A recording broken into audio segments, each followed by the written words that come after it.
Hello, everyone. Thank you so much for joining us today. I'm really excited to have you all on today's webinar. We are going to be talking about how to, quote unquote, see patients during this pandemic time and make sure that you're getting paid for that. And I'm really excited to have Elizabeth Woodcock with us today to talk to you about that. I'm going to hit a couple of quick housekeeping items first, and then we will jump into today's content, which I know you're all going to find really useful. We do still have people coming on, so hopefully by the time we sort of get through these housekeeping things, everybody will be here. The first thing I wanted to mention was for those of you who are not already connected with Solution Reach on social media, this is a great way to stay up on these kinds of events, the latest information, resources, best practices around patient communication, practice marketing, patient engagement, especially right now as things are changing so rapidly. We are producing a lot of content and information to help support practices and healthcare organizations during this time. And that is a great place to kind of stay on top of all of that. So if you haven't connected with us, please do.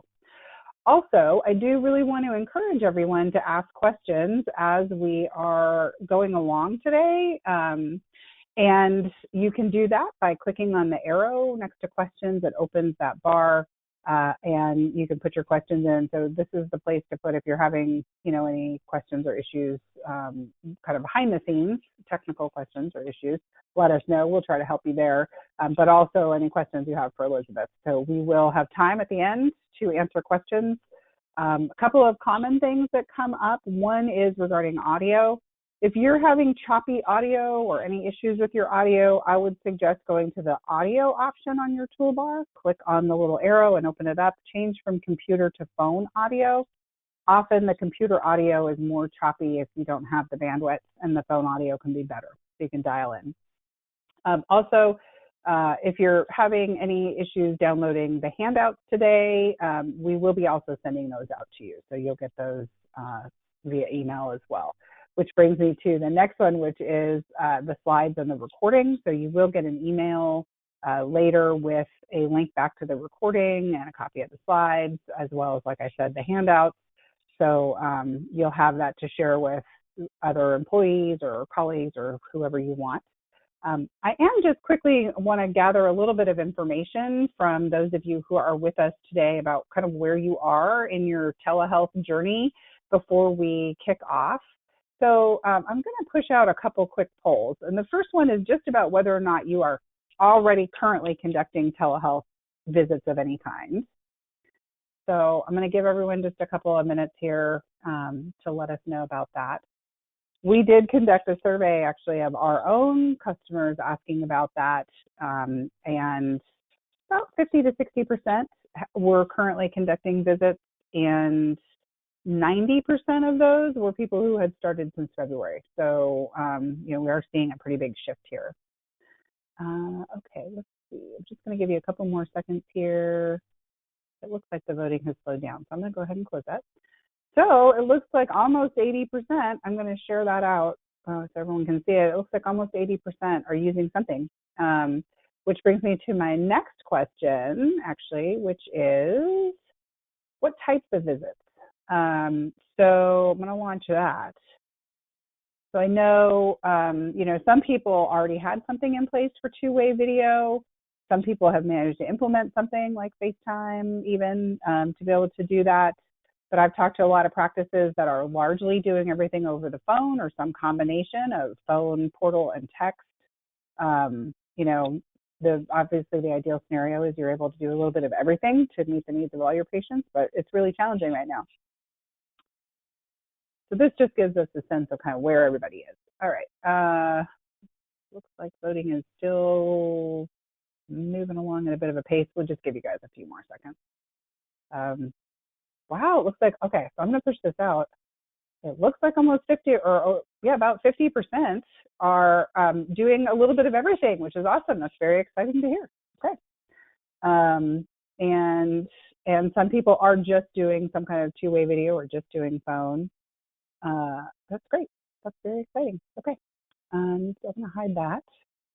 And I think towards the end, we may push out one more little poll, but we'll kind of get moving here. Okay. So, for those of you who don't already know who Elizabeth is, I'm just going to introduce you to her. I'm thrilled to have her here. I've worked with Elizabeth in the past. She's an amazing presenter and really knowledgeable when it comes to billing and coding. And, it's great to have her here talking about something that for a lot of you is fairly new. She is a speaker, author, and trainer, and has obviously the education to really back that up. You can see here that she's, in addition to being a certified professional coder and the founder at Woodcock and Associates, she also now is the founder and executive director of the Patient Access Collaborative. She's been a consultant with, MGMA. She has worked with many different organizations across the country.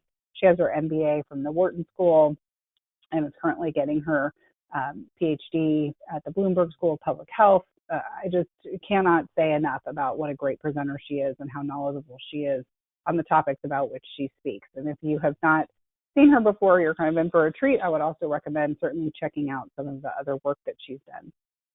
I'm going to be your facilitator today, and my name is Leah. I have been doing this for about 20 years. I've spent 15 of that or so doing education for providers and their staff on all kinds of topics around patient engagement, practice management, practice marketing, and do quite a bit of writing and presenting myself.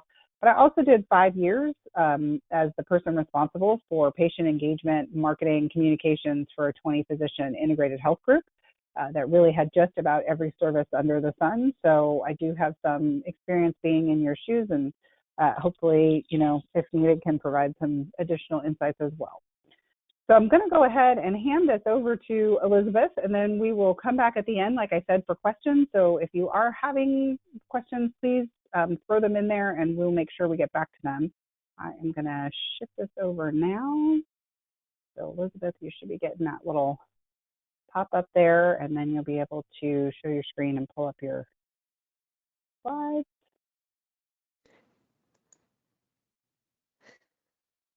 And it's looking good. I can see you getting your Awesome. Fantastic. Well, I'm super excited about the opportunity to present. And Leah, thank you so much. And thank you to Solution Reach for sponsoring the webinar today. Most of all, thanks to all of y'all for joining me within this new normal. My kids and I were talking about it this morning. We feel like it's Groundhog Day. And yet I want to kind of approach our topic today thinking about literally the years of dreaming about the government relaxing regulations, dreaming about the day where maybe we could get reimbursed outside of seeing patients in this traditional bricks and mortar setting. Indeed, thinking about this from an optimistic perspective, I know none of us would have wished the pandemic on any of us, or of course, the world. However, how can we think about this as really the beginning of what may be, particularly in the ambulatory care setting, truly a new normal? So we're going to talk about an overview and then dive into some reimbursement issues. And I want to talk about regulations that have been relaxed in the last 6 weeks. And then we're going to talk about actually both billing and collecting, because those, of course, are two very different things. And then a little word about FQHCs and RHCs, our friends at community health centers, federally qualified community health centers and rural health clinics. And we want to spend a few minutes talking about workflow best practices, because we all had, as we've seen from the polls, kind of moved into this, most of you, very, very quickly. What probably should have taken 2 to 3 years, we did in 2 weeks. So kind of stepping back and thinking about this, really what is likely going to be for the next 12 to 18 months, and perhaps even thinking about the fact that there's no way in ambulatory care and physician offices and practice management, we are going to go back to where we were in mid-January. So what does that mean? How can we start thinking about best practices and this workflow? So indeed, we talk a lot about telemedicine, but as Leah's poll shared, actually there are multiple ways to provide non-face-to-face services or remote care. And one of the, I think, really central challenges that we've had in the last 4 to 6 weeks after the pandemic really hit is thinking about telemedicine in kind of the old way. And it helps to step back just a little bit and like, why weren't we doing this before? Like, what was the deal? And the deal was that Medicare, which, I know you're dealing with Medicaid and Blue Cross Blue Shield, et cetera, but we often think about Medicare, and I think the agency that controls it, of course, the Centers for Medicare and Medicaid Services, CMS, is kind of like the bellwether, right, for physician reimbursement. So what they had said is telemedicine, fine, you can do it, but only if you have a very specific set of technology in order to do it with. And they didn't define vendors, but they gave us a pretty distinct definition. And then, even more importantly, oh my gosh, the patient actually has to be in a HIPSA, a healthcare professional shortage area. And so you're like, okay, well, how are we going to get this going? And like, really, do we have enough volume to even make this happen? And so we all know the statistics. Basically, pre-COVID, it was about 1%. 1% of all physician office visits, obviously very minimal. So the pandemic and really the public health emergency that was declared, and most of the regulations stretch back to March 1st in terms of when they began the relaxation of these regulations to include the patient could be anywhere. Whoa, that's a game changer. The patient could be anywhere. And as we'll talk about in just a few minutes, in addition to that, this whole sophisticated technology that we were requiring you to use, yep, we've thrown that out the window too. So we still have telemedicine, but in a very evolved form. Now, in addition to that, we're picking up on what opportunities actually we have seen from a coding perspective related to remote patient monitoring, related to virtual visits, e-visits, and indeed telephones. These are non-face-to-face services. Collectively, the items in the blue you will see referred to by CMS as communication based technology services, CTBS, communication based technology services. And it was their way of kind of distinguishing that from telemedicine, which had these, it had lots of rules, but kind of two basic rules that really didn't allow that to elevate into any sort of volume. So we need to think about this really from a coding and billing perspective, but I actually would encourage us to start thinking about this from the patient's perspective. So I've kind of realigned all of those billing and coding terms to think about what the patient has. So the patient has interactive two-way audio video capabilities. What does that mean to us in our practice? Aha, that means we can do telemedicine.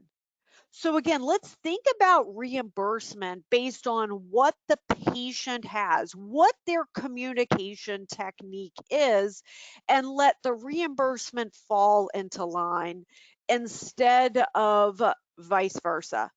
And I think we could be really framing this from a coding perspective. If this was like a 6 weeks and we were out, we were done, everything was going back to normal. But gosh, it doesn't look like that. So in the next kind of 12 to 18 months, let's think about this from the patient's perspective. And as we'll talk about from a workflow best practices, this is actually really, really important to drive what is largely these coding and billing challenges to the front end of our practice and actually scheduling based on the communication device. So let me just give you an example. If I have a patient who only has the phone, that's all they have available. Maybe we find out they have a flip phone, right? I've got a 78-year-old patient, and when I'm talking to the patient about scheduling and we're going to do a telehealth visit. I can't do a telehealth visit because I have a patient who does not have an interactive two-way audio video device. So what I'm saying is, if I can figure that out and put that in the appointment template, then goodness gracious, think about that information then flows to the MA who's rooming the patient, who is not going to do it by video because there is no video. It flows to the doctor who's coding that, and there's a different set of codes I would need to use. And then, of course, the coder, the biller. So again, thinking about these technologies from the very, very get-go is going to allow all of this to flow so much smoother and for you to get paid what you deserve. So our 5 devices, right? We have audio, video, interactive, two-way, we have telephones, we have a mobile health device, some sort of like a pulse ox machine, etc. The patient has a patient portal, and then last but not least, the patient has a mixture of these things. So that is kind of defining, again, seeing patients in a pandemic, but from the patient's perspective, not the coding and reimbursement perspective. So the coding and reimbursement perspective falls from that. So if the patient has interactive two-way audio video, then we have an ability to go ahead and quote unquote see the patient via telemedicine. Now, I would argue this is really our best bet. And the reason this is our best bet, and we'll delve into this in just a few minutes, is that basically we can code and bill for services just as we would have if the patient had been seen in our bricks and mortar. So, from a reimbursement perspective, just purely from a dollars perspective, this is going to be your best bet, telemedicine. So patient doesn't have it. They've got the phone. We do have a set of codes now we can use through the phone that are actually payable. These codes have actually existed for many, many years, in fact, but they really haven't been payable. And so we've got now these 6 codes that we'll talk about in just a minute that we could bill for. And then patient may have some sort of mobile health device. So we've got all of these services that we could be thinking about from a remote patient monitoring perspective. And then, goodness gracious, great workflow best practice. Definitely want to put this on your tip sheet that you take away from this webinar, is to make absolutely sure that at every single touch point with your patient, you ask them to sign up for your patient portal. Because of course, what we want to do is drive as much communication through this asynchronous format that is definitely more efficient than trying to chase down a patient on the phone.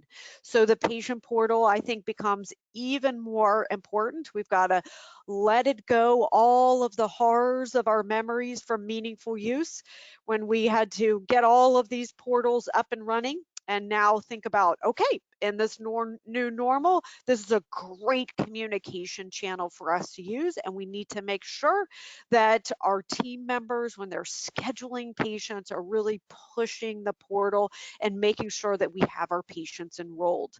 And then last but not least, really that plethora of services or techniques that the patient had, and that's going to drive our ability to be coding those virtual visits. Now, one of the challenges that we have with this is that we almost have to do this lineup based on payer. And I know this is incredibly frustrating, and it's been incredibly frustrating for me. And one of the follow-ups that we have for our attendees today for our webinar is a fact sheet that I've created that you can actually go through and have all of the sources of all these changes and regulations and all of the links to all of the payers, because each one of our payers varies in policy. Just giving you an example, the phone only, as an example, for some payers allows you to bill telemedicine. And as we'll see in just a minute, basically telemedicine is the same thing you were doing back in January, seeing patients in your bricks and mortar setting. So I would encourage you to create a grid. You may not like this, but again, I like to think about this from the patient's perspective instead of just the coder's perspective, is to create a grid where you have all of your major payers. And this is really going to help not just for your coders and billers, but again, I would encourage you to think about this for your schedulers, your medical assistants, and your doctors, so that you're not having to go back and forth recoding all these services based on the payers rules, that you introduce up front if the patient has a phone and the patient is, for example, a certain commercial payer, that is a quote unquote telemedicine visit, because that's what the payer allows. Again, a best practice is to drive these rules into our scheduling process. So let's kind of take a look at telemedicine. So, from a relaxation perspective, the Centers for Medicare and Medicaid Services did go ahead and stick with this definition of audio and video and two-way and interactive. So, you'll see those terms throughout all of the CMS communication. But what they did relax is, okay, listen, we know, guys, that we still need you to have this kind of basic construct. However, you can basically use multimedia communication equipment that includes this at a minimum. So that was a really important relaxation, that we didn't have to have these fancy $1 million telemedicine machinery, that actually our patients could use FaceTime. They could use Skype, they could use Zoom. So this is actually super important as you think about looking at telemedicine. Now you might ask, okay, well, that's really nice, but like, what can I do over telemedicine? So here is your go-to website for Medicare Part B, and you will find actually dozens, if not, I looked yesterday, there's a little bit more than 100 services. This is just like a screenshot from them that Medicare Part B will accept as a telemedicine visit, and importantly, pay you what you would have received had you done these services in the office. So it also includes services in the hospital and even in the emergency department. So this is really a go-to list of what you can be doing via telemedicine. And again, let me just remind you that this is where I would say this is kind of your best bet, because the rates here are the same as you would have seen in mid-January for these services. So you can see patient-focused health risk assessment, health behavior inventory, physical therapy. The only kind of crazy thing with physical therapy is that, unfortunately, as CMS, they're hopefully making this change, but physical therapists actually are not a provider who can be rendering services via telemedicine. So you do have to cross-reference. That's kind of the big one, our PT and OT, but basically all of our provider types, with that exception, can bill for these services under telemedicine. Again, we can get into some Q&A here, but what I'm saying here in summary is there's a list. Definitely want to reference that list for Medicare Part B. And then you also want to look at your individual payers to determine what they are offering as reimbursed via telemedicine. So kind of going back to Medicare Part B, you can see these rates. 99213, of course, the most billed and utilized code within the United States, is paying on a national rate $76.15. I'm talking about a national rate, of course, because there are approximately 80 different Medicare rates for each one of the 7,500 CPT codes, because Medicare does indeed take into account a geographic kind of index, they call it a GPCI, a geographic practice cost index, and they take that into account when actually paying you.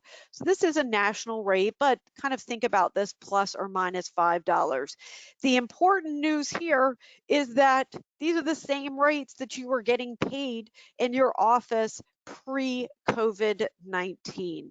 So again, you can code and bill these out for Medicare Part B using that two-way interactive audiovisual device, and for some payers, even using a telephone.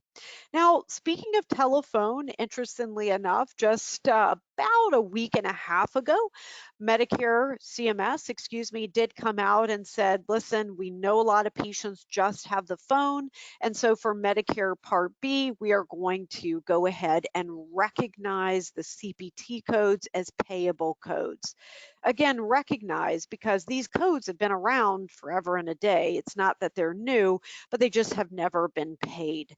And so, as you can see, the telephone E&M service provided by a physician to an established patient, and I do want to make sure I make a footnote that Medicare is allowing all of these services to be performed not just with established patients, but also new patients as well. So new and established, that's changing up, again, the reimbursement rules just a little bit. And the only kind of challenge with this is it's really needs to be distinct from an E&M service. So it in and of itself needs to be an E&M service. So my kind of decision tree is best bet, telemedicine. Oh, patient only has a phone. Okay, I'm moving to these set of codes because as you can clearly see, right, the reimbursement isn't as high. So this is really driven by the device. Now, again, I can have a physician or a qualified healthcare profession or a qualified non-physician healthcare professional use these codes. So for Medicare Part B, it's giving us a little bit extra kind of swath of who actually can be using, who actually can be rendering services over the phone. So again, we've got telemedicine, phone. Now let's go to our next level. Our patient has some sort of a device. And I say some sort because as you can see from these CPT definitions, it actually is fairly broad, kinds of devices. Um, Pulse ox, a blood pressure cuff, you can see physiologic parameters. So remote patient monitoring, in my opinion, is very compelling from a service perspective in terms of allowing physicians to be able to use these codes to get paid for something that you're likely already doing. And I should mention, not getting paid for. So again, kind of stepping back and thinking about remote patient monitoring. Maybe this is not like your big new service line. It certainly could be, but to look at these and say, oh my gosh, I actually had no idea that I could be getting paid for these services, which is what when I show these to physicians, many physicians say. So you can see the line up here. And these codes have actually been around for now about almost 18 months. So again, they're not really new, but under COVID, I think they're very compelling here because they're non-face-to-face services. So you can see the first one is kind of like your initial setup here, patient education. The second one is, okay, I'm going ahead and supplying this device. As you can see, it is billable every 30 days. And then these next couple of codes, 99458 is actually new in 2020. You can see these are basically for 20 minutes of, let me just point this out. It's not just the doctor, but clinical staff. Aha, I really like that. Physician or other qualified healthcare professional. So if I'm actually communicating with the patient, look at that. I can bill for that 20 minutes. That initial billing is about $50. And then if I spend more than 20 minutes during that month, I've got these additional 20 minutes, which Medicare Part B is capping at 2 units for these additional 20 minutes. now things are starting to add up. So again, I wanted to linger for just a minute on these remote patient monitoring because I think these offer a lot of wonderful opportunities for you to be looking at these services for services you may be performing but hadn't even realized you could get paid for. And it's interesting because this is kind of new for me. CMS is now offering YouTube videos. And so what's interesting is that remote patient monitoring is really something that the agency is pushing. And so if you haven't had a chance, I mean, it's not really, kind of compelling information or entertaining, I should mention, but it is compelling to look at maybe this YouTube video by CMS. CMS has offered a number of them, kind of helping us walking through some of these relaxation of rules, just making sure, as you can see, CMS, we're making it clear that you can provide remote physiologic monitoring services to patients with acute and chronic conditions. And this can be provided for patients with one disease. And oh, by the way, it can be COVID. So again, some little bit of resources, a little bit of advice about how to be thinking about these remote non-face-to-face services and what is likely our new normal. So our e-visits. So this is a patient who might have a portal. As you can see, it's really for online digital E&M services. This is kind of a cumulative. So again, think about this. The patient is like, kind of giving you questions via the portal, and you or your staff is kind of, getting back to the patient. And so at the end of the week, we look at this and we go, oh my gosh, I've actually spent some time. Now, if I spent less than 5 minutes, I really cannot code and bill for that. But you know what? I'm up to 27, 28 minutes. Oh, okay. I'm the physician. I'm the advanced practice professional. I can bill out a 99423. And as you can see, at least for Medicare Part B, which these again are reflecting the national payment rates, that is $50 and some change. So again, e-visits, I like to tie those pretty directly to the patient having a portal. Now we have our virtual check-in codes. These are my least favorite because, as you can see, they're basically, I don't know, $12, $15 here.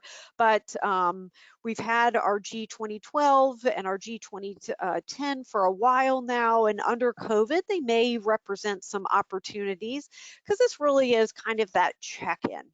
So the G2012, again, you can see about $15. Communication is technology-based service. That's really giving you a kind of a fairly broad swath in terms of what device the patient is giving to you or has for you.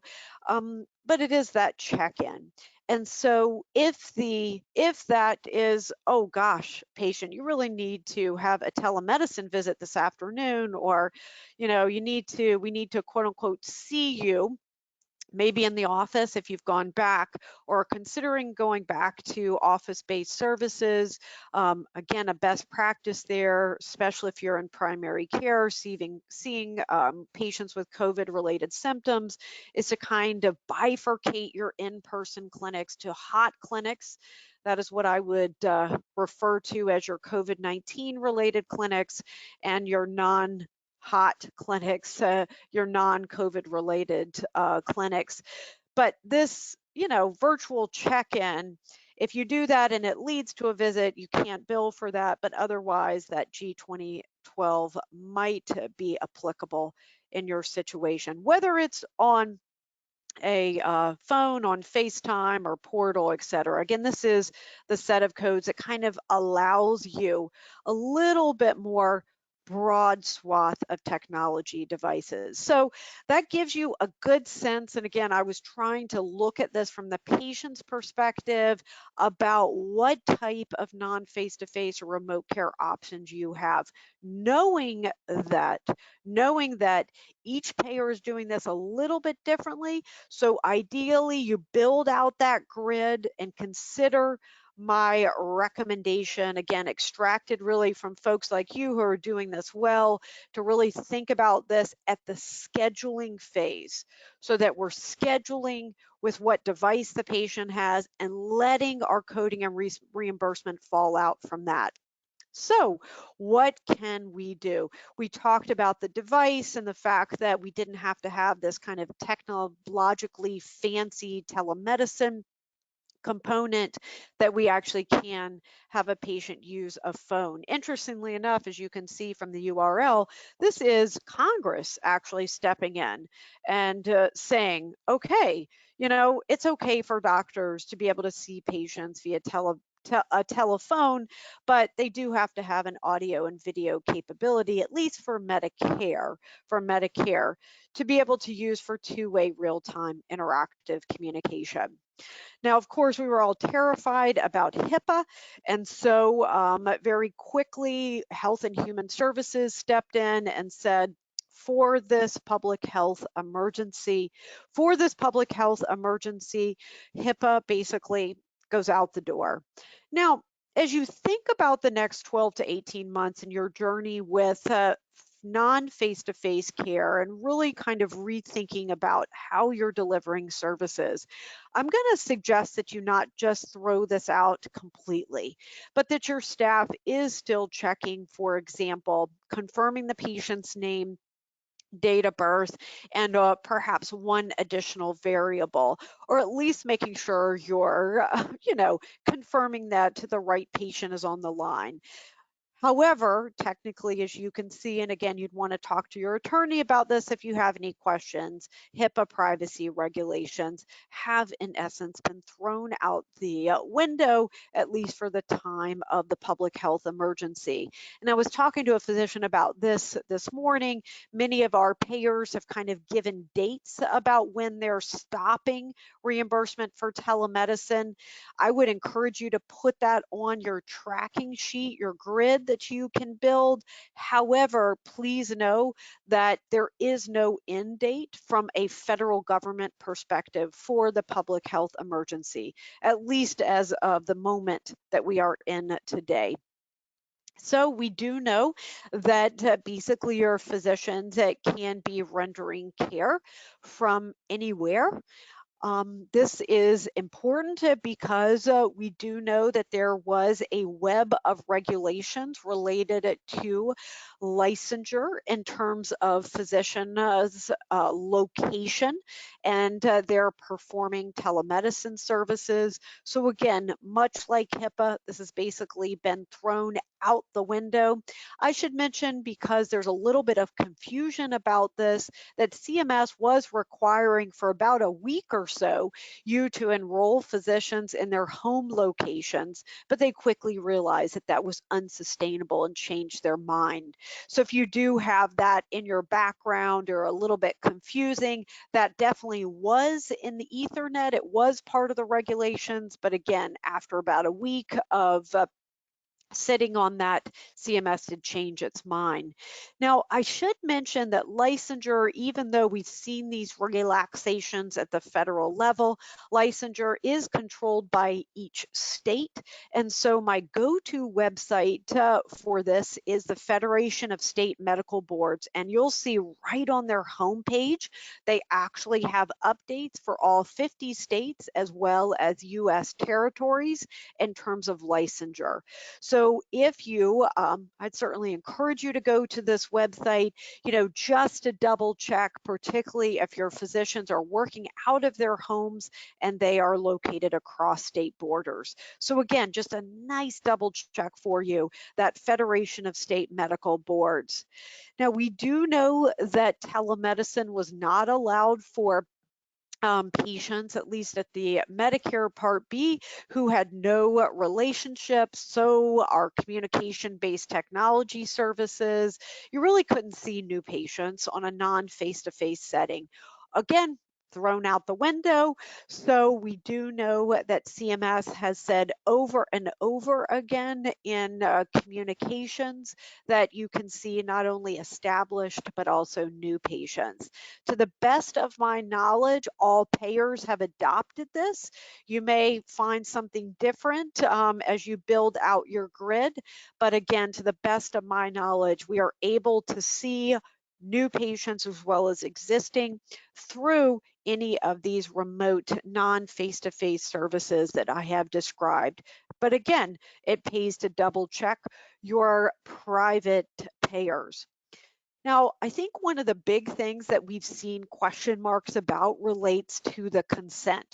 Okay, Elizabeth, wow, we can basically see patients on pretty much any device, although the government said not TikTok. I don't know how you would see patients on TikTok, but they expressly said do not use TikTok. So indeed, all of these things have been thrown out. HIPAA, just established patients, licensure. Okay, we're starting with a clean slate. Like, what about consents? So consents, at least according to the government, are indeed required. However, you can obtain these annually, and furthermore, they can be obtained at the same time that a service is furnished. Furthermore, they can be obtained by not just the doctor, but auxiliary staff. So again, when we start thinking about this from a workflow perspective, I think it's a great idea, if you can, to build in your consent process into scheduling.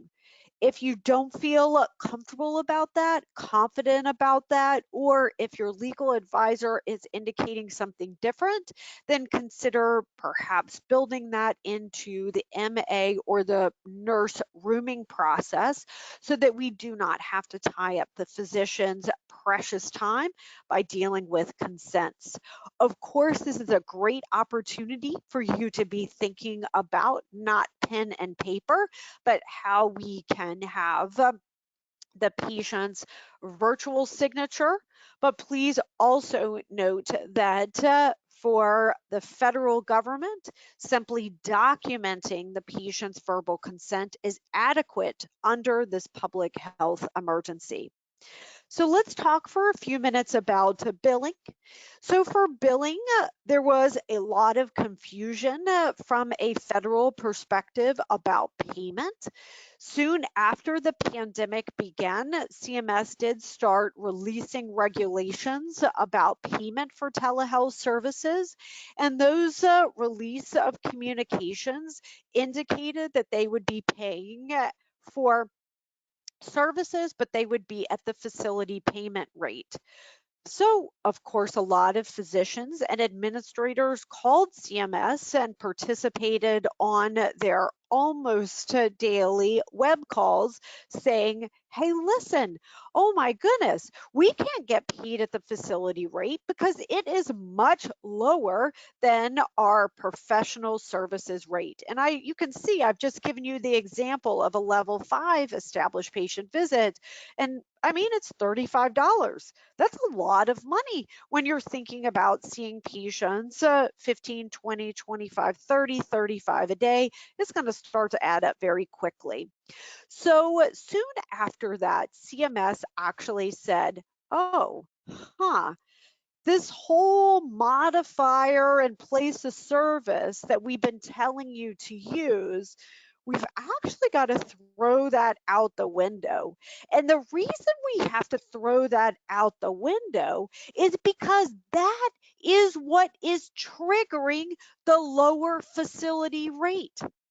So let me stop here and say, if you bill your services using telehealth place of service modifier O2 for Medicare, Medicare is going to pay you at the lower facility rate because that's how their claims systems are set up.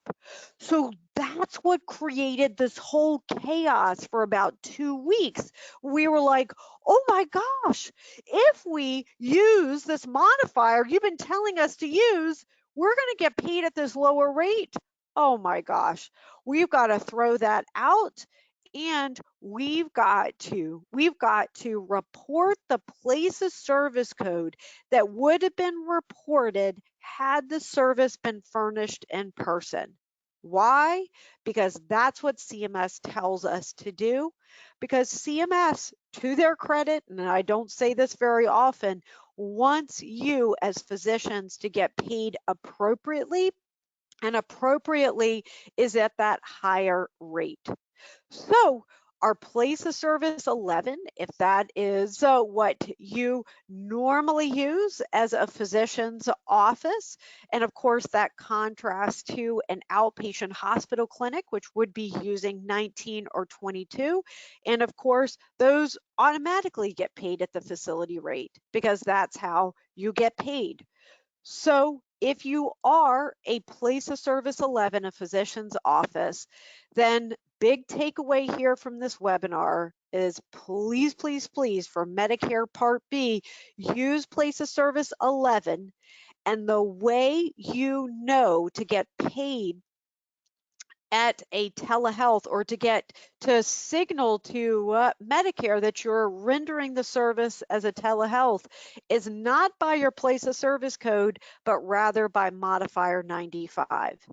So our other payers unfortunately vary in policy. Some of them do want the O2 for telehealth, but I'm telling y'all, please do watch your services in terms of reimbursement, because if that is triggering that lower facility rate that would be going to hospital outpatient clinics, I would strongly suggest that you advocate with your payers, or you look for that payment, what Medicare is doing, which is saying, hey, listen, kind of cutting through our claims adjudication system to get to that higher rate.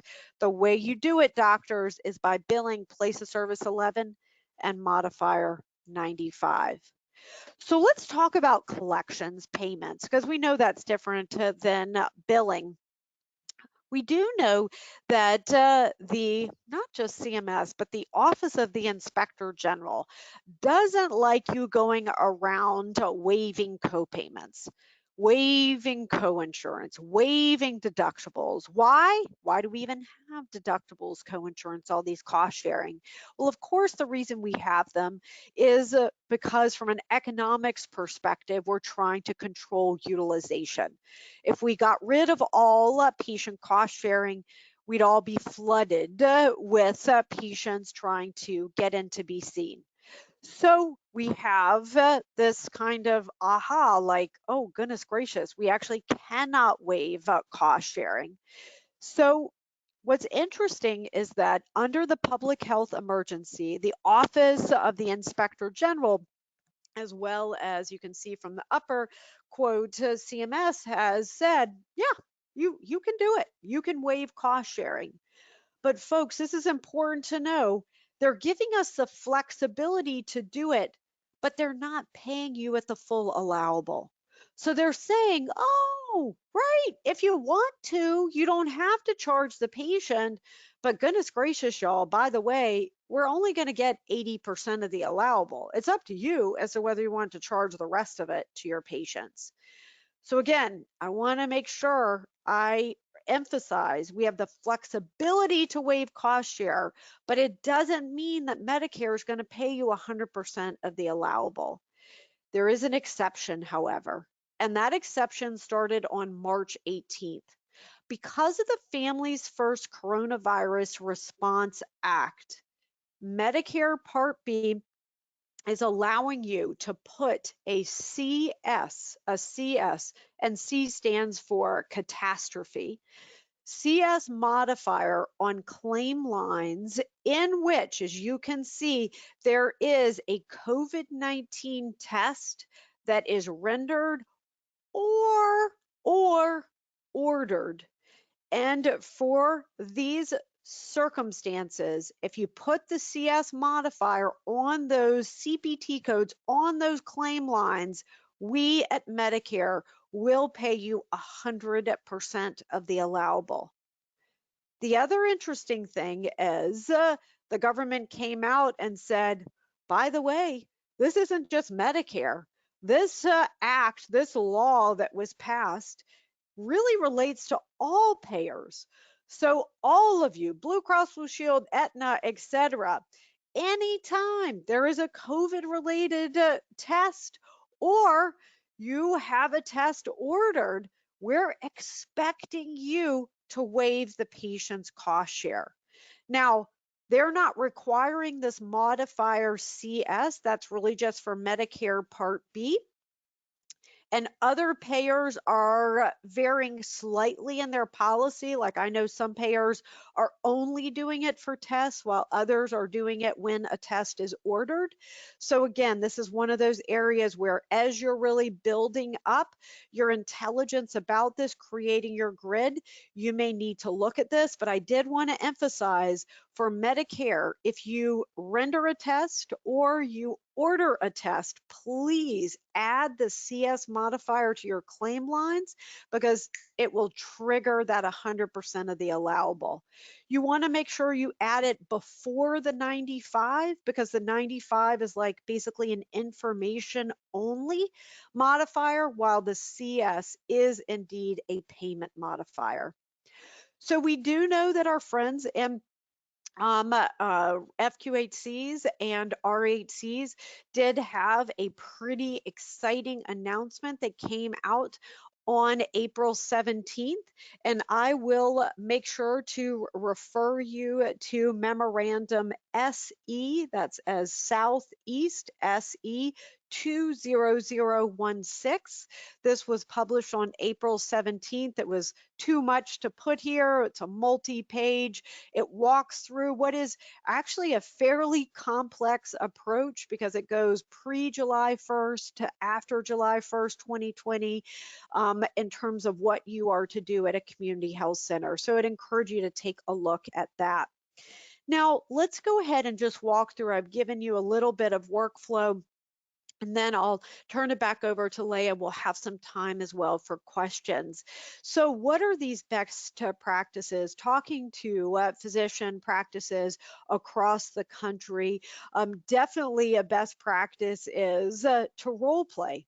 Like literally have 4 swim lanes. Like you can role play this out loud. You can role play this through a diagram where you have a swim lane for the patient. What does the patient say? What does the scheduler say? What does the medical assistant or nurse say? And what does the physician say and do?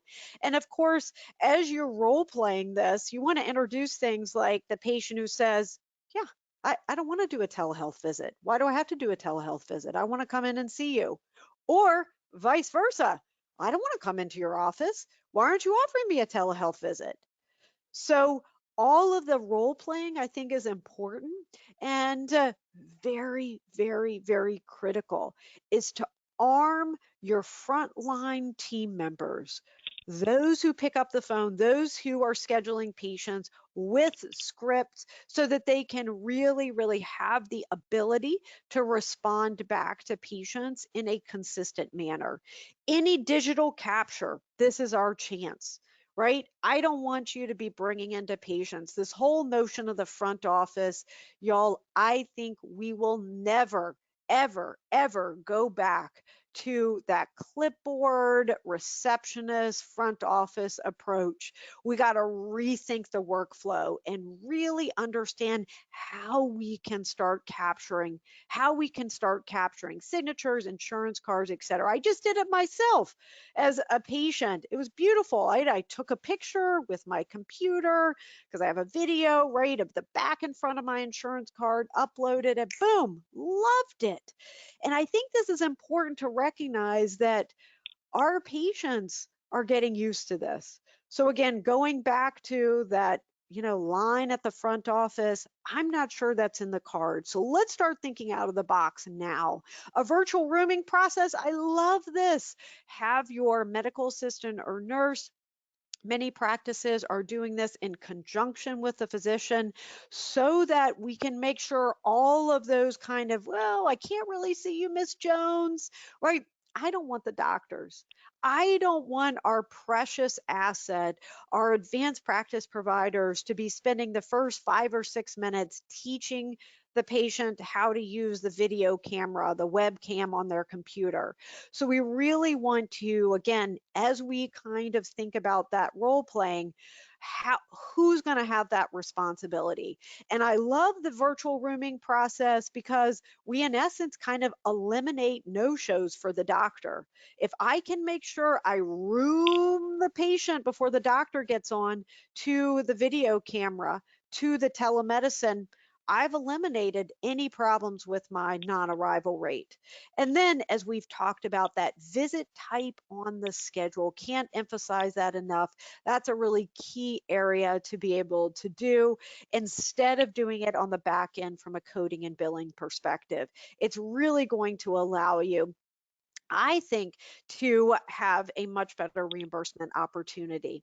So hopefully these have given you some ideas about where we are from a telemedicine and remote non-face-to-face services from a regulatory perspective, as well as workflow. Super excited to be able to answer any questions that you may have. Leah, I'll go ahead and turn it over to you. Thank you, Elizabeth. Yeah, so we're going to have just about 5 minutes or so, and then I think what we'll do, if Elizabeth will kind of work with me on it over the next couple of days, is try to get all the questions answered and put them in a blog post or something and send that out to you, because there's a lot of questions and not a ton of time. But her transition here was perfect for me. I just quickly wanted to mention SR Health as the sponsor of the webinar today. And one of the things I think is just important to highlight here is that SR Health and the Solution Reach platform both are designed to provide kind of an end-to-end workflow to support telehealth. So whether you're using a third-party telehealth solution or you want to use our new telehealth solution, SR Telehealth, what we can help you set up is a way to get those messages out to patients, letting them know how to schedule those appointments and how they work, sending out those appointment reminders with pre-visit instructions related to the type of telehealth visit. And then if you need a telehealth solution, we can offer you the ability to launch HIPAA-compliant, high-resolution video from text message conversations with patients. So if you're interested in learning more about any of that in terms of that end-to-end workflow or in terms of how that SR telehealth solution works, we're happy to have somebody walk you through that. Just let us know in the survey at the end. It'll ask you if you want somebody to reach out.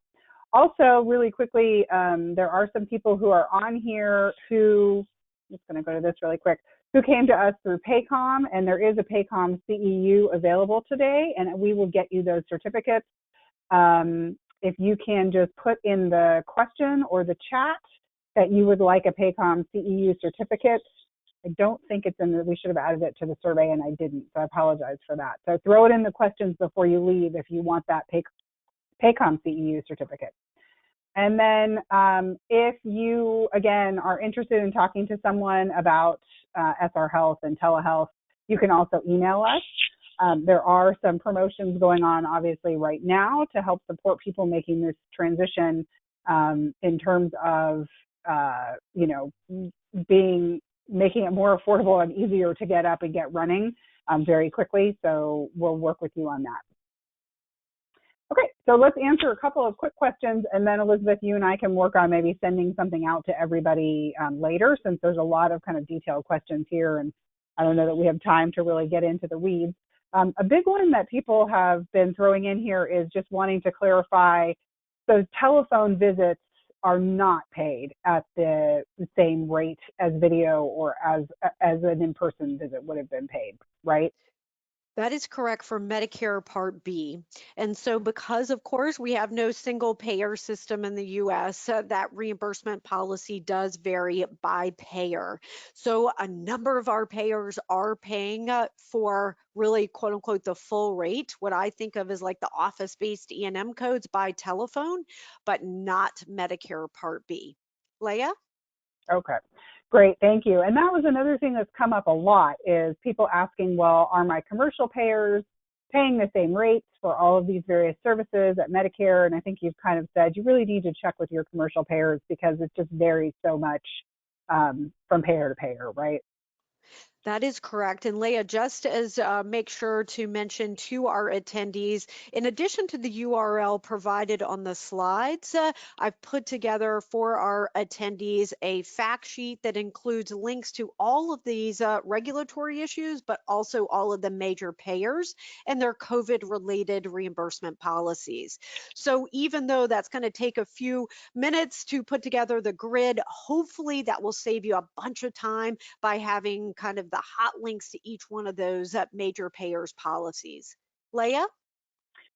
That's great. Thanks. And just as a reminder, everyone, you're going to get an email that's going to have these handouts and the recording and all that stuff later on.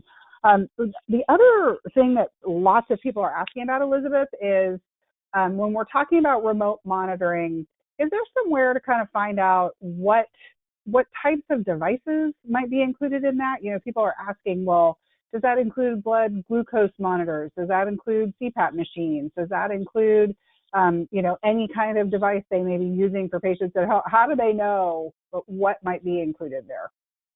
You know, that is a really great question. And of course, there are really two components to it. One is the CPT code itself. And as a reminder, the CPT code itself uses the term etc. So, meaning they don't define, you know, they give some examples. It is quote unquote physiologic parameters. That's the CPT code. And they give weight, blood pressure, pulse ox, and respiratory flow rate as just as examples. So I will say from a coding perspective, there is no specific definition of what device we're talking about. And actually, I think that's a good thing because they don't, you know, create a framework for you, or they create a framework, but you fill in the dots. And then, of course, Leah, we have the reimbursement issue. So you do want to make sure that you look to your payers to see, oh, do they actually have any like specific exclusions, et cetera. And the reason I brought up that YouTube video from CMS is they're really plugging that with pulse ox for COVID. And so I thought that was really good news. They, though, do not have any specific exclusions either, but they're going to the framework of the CPT codes. So I don't want to say it's limitless, but I would use that physiologic parameters as really the guidepost for what you can do with regard to RPM. Leah? Great, thank you. And I don't want to keep people over too much, so maybe we'll just do one more quick question. And like I said, we'll try to get a bunch of answers out to you through some kind of method, like a blog post in the next week or so. I think the last one here, Elizabeth, we both could maybe just give a quick sentence or two on. You know, there are a couple of people in specialties who said, well, hey, you know, I'm an OBGYN. People need to come in for you know, physical exams. How do I do that over telemedicine? I think you probably agree you can't. I mean, there are some things you can't do over telemedicine. You can't do a pap smear over telemedicine. And there are people you're going to have to see in person. But has, you know, Elizabeth, has there been any guidance in specialties like that where a lot of stuff really is physical? Has there been some guidance from CMS about, you know, what you can realistically maybe do over telemedicine versus where you need to put some processes in place to protect people and have them come into the office? It's a great question. And of course, we're starting to see now that we are seeing some relaxation in terms of non-emergent services being able to start back up. So, for example, I just saw that the GI community is holding a big call early next week about reopening endoscopy centers. I, in fact, was just on a call yesterday where the department chair of obstetrics and gynecology at one of the nation's largest academic medical centers were talking about their approach. And for them, they had to collectively decided as a department to stretch out the pre-OB services, prenatal services by an extra 2 to 4 weeks, and had put in place a clinic, in-person clinic services that allowed for social distancing. So the appointment durations, and this is something you can think about in your template. So you may have one in-person at the top of the hour, followed by, and the typical duration I'm seeing for telemedicine is 20 minutes or 30 minutes. So you could have, okay, I'm going to see that patient at 9 a.m., but I'm going to see the next two patients via telemedicine, and that then extra 40 minutes allows the first patient to depart and the second one to come in. So I think really looking at that schedule is a great way to kind of start blending where it's appropriate, your mix of in-person and telemedicine. And then lastly, to really look at our specialty societies, because I think we'll continue to see a lot more guidance come out in the next few weeks as we start seeing a reopening of our practices. Leah? Yeah, and the last thing I'll add, if you are sort of struggling to find the right balance there, we actually have just recently produced an entire program around sort of what to be doing now, what to be doing when you're ready to fully reopen, and then how to kind of deliver care moving forward. It is on our website at solutionreach.com. It's called our 2020 Comeback Program. You might find some useful resources in there around how best to provide those limited visits right now, and then how best to kind of manage your office moving forward. So again, thank you so much, everyone. We've stayed on an extra 5 minutes to cover some questions. And like I said, we'll do our best to get you answers to the rest of the questions through some other means here in the next week. I want to say thank you to Elizabeth for being here. That was a great webinar. So thank you so much for taking the time to do that. Thank you. And thank you, everyone, for joining us. Please stay safe and have a great rest of your week. Goodbye, everybody.